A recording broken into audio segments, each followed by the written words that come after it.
It's the Kyle Hyman Show on Redeemer Radio.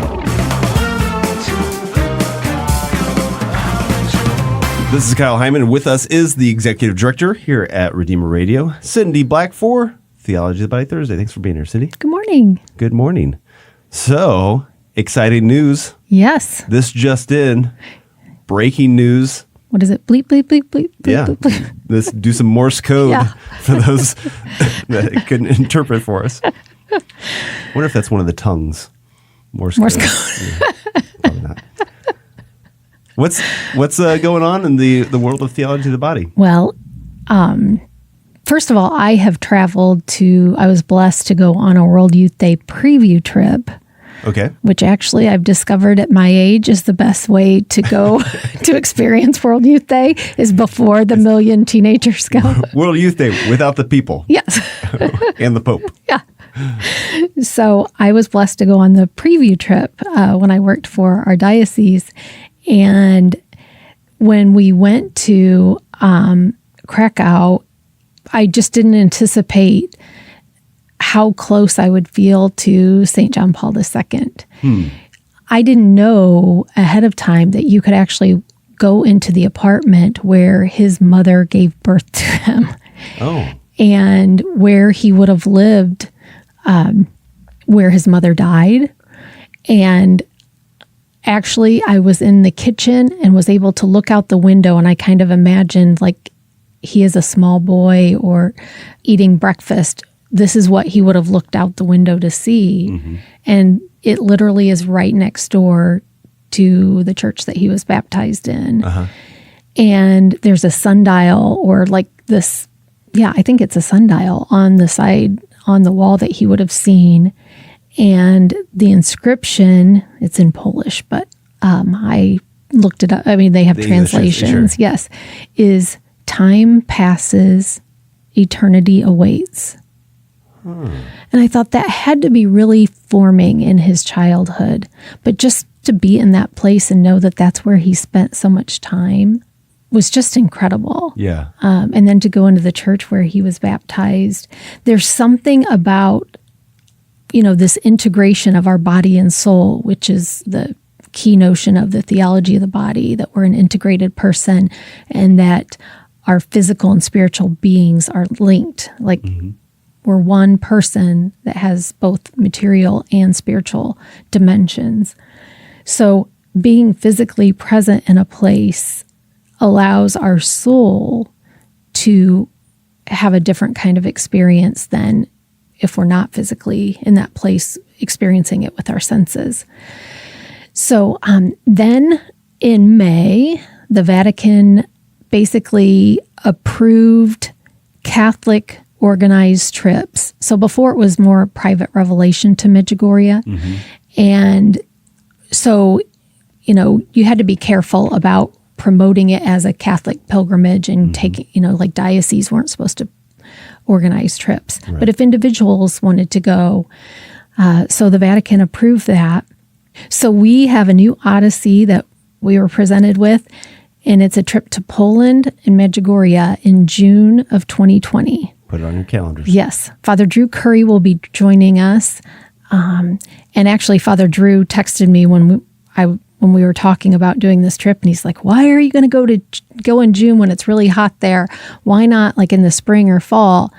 Well, one of the things about our odysseys that we've gotten feedback on is that anyone who works in our schools cannot go if we have it during that time. It's just too hard for them to take 10 days off of school for those trips. So we're intentionally going in June so that people who work in our schools, and I also think sometimes it's easier to find somebody to take care of your children when you don't have to get them up for school every day. Right. They can spend, 10 days with grandma or grandpa or something like that. So we have an odyssey planned where we will fly to Poland and go to the sites that are significant in St. John Paul II's life. But then we will also be visiting Auschwitz, which I'm not very good at saying that, Auschwitz. And see the shrine. Actually, you get to see the cell of where St. Maximilian Kolbe, like the starvation bunker that he was in. That was a very moving experience. There's something about being on those grounds that connects you with that time of history, that tragedy and the lives that were lost and just dehumanized there. And the Divine Mercy Center, yes, is right there. So we'll be able to visit all of those places. And then after, I think we're spending 5 days in Poland, and then we'll spend 7 days in Medjugorje. Wow. So we'll fly from Warsaw to Croatia and then spend time.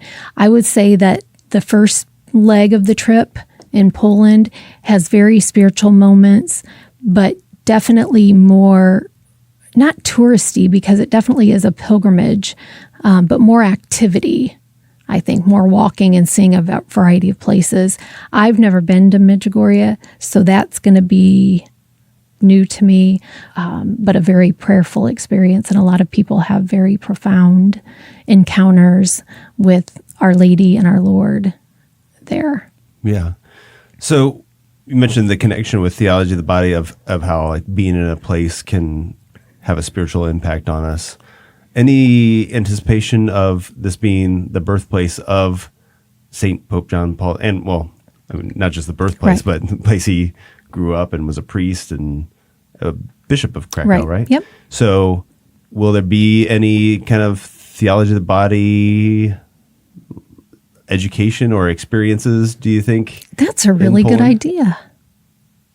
We really haven't talked that far. This all came about pretty suddenly. Yeah. But I do like that. Yeah. We could kind of have different themes, to think about as we go. And yeah. Okay. We could definitely, well, there's so much to tie in, because if you think about like St. Maximilian Kolbe, he's made ultimate self-gift. He said, take me instead of take this husband and father. Right. And just like seeing the antithesis of the dignity of the human person, by visiting the concentration camp.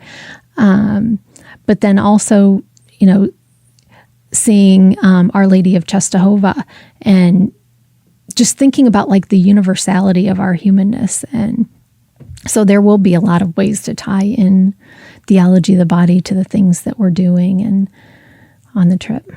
Because a lot of the teachings of theology of the body were all delivered as St. Pope John Paul II was Pope.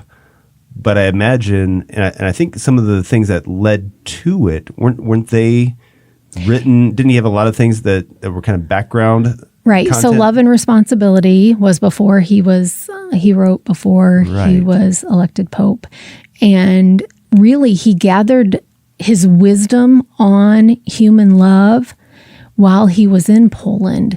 He spent a lot of time with young adults, young couples, and really listening to their hearts and seeing, the interaction that they would have and, the ups and downs of married life and things like that. So that's where he really gleaned a lot of his wisdom into human love, married love, the notion of self-gift, and just had this incredible insight that we can all learn so much about our relationships from.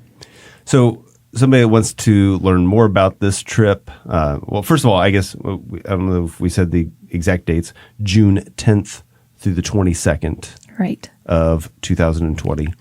So put it on your calendar now. Yeah. And I imagine there's probably, if you're for sure in, let us know. But if you are a maybe, let us know. We could pencil you in, keep you informed as more information comes out and things like that. So what's the best place to get put on like either a maybe list or a for sure list? Or I'm not sure about this trip, but let me know about future trips, things like that. That would be travel@redeemerradio.com. And we can send you a link to this. This trip will be linked on our website. Nick was on just saying that I was piling stuff on him. Yep. Well, this is one of the things that I've piled on him. So I don't know where it is in his stack of things to get to, but we will have it linked on our website. Okay. And I'll have a link soon. to it in the show notes too, as well. So you can find that. Yep, absolutely. But travel@redeemerradio.com. You can call the station, talk to whoever answers. If I'm available, they'll put you through to me and we can talk. Mike Nolan from South Bend is the one who put this together. He's been traveling to Medjugorje. I mean, he just went to like the youth trip that was there just recently, like a summit. And he's just like filled with awe and filled with the Holy Spirit about these trips and how it can transform people. So, actually, you can call Mike Nolan at 574-335-9952. If you didn't have a chance to write that down, I'll repeat it again at the end of this. But if somebody is not able to travel out of the country, obviously, if you're interested in this, let us know. If you'd like to know about future trips, let us know as well. But for somebody, just in general, this whole idea of being present in a location and that the place that you are, and whether that be, traveling out of the country for a pilgrimage or if it's stopping into a church, can you break that down a little bit more for us about how the location of our body can actually have a spiritual impact on us? So actually, Bishop Barron just talked about this on Redeemer Radio a few days ago. He talked about how when we walk into a church and genuflect, it almost becomes this second nature that whenever we I went to a wedding at a Protestant church and I had to remind myself not to. I started to, and I was like, whoa, no, the tabernacle is not here. And he talks about getting up every morning for his holy hour. And when he walks into his chapel, he genuflects, he dips in the holy water, makes the sign of the cross. And that's a very different posture than when he walks in any other room. So it takes him some place spiritually. It sets him up for a different type of behavior. So, our posture, the way we move our bodies and things like that do have an impact on, our frame of mind and things like that. So when we're able to journey or, our surroundings do impact, we can experience God through nature when we see things awe-inspiring. So when we see with our eyes, it's not just like we just process it and like, oh, that's nice. It can actually lift up our soul and our spirit when we see things that are beautiful and awe-inspiring. And actually, people might be hearing, if you're listening to like Al Kresta's show, he is in Poland right now with Steve Ray on a pilgrimage. And actually, some people from my parish are on that trip. And I keep seeing pictures on Facebook. So if you're hearing about the incredible places that they're seeing on Al Kresta's trip, you have an opportunity in June to plan now to be able to take in some of those sites. Okay, again, June 10th through 22nd, and it's Poland and Medjugorje. You can find information by emailing travel@redeemerradio.com. If you wanted to call Mike, you could call 574-335-9952. All right. Thank you so much, Cindy. Thank you. And we'll have information about that as it comes out as well.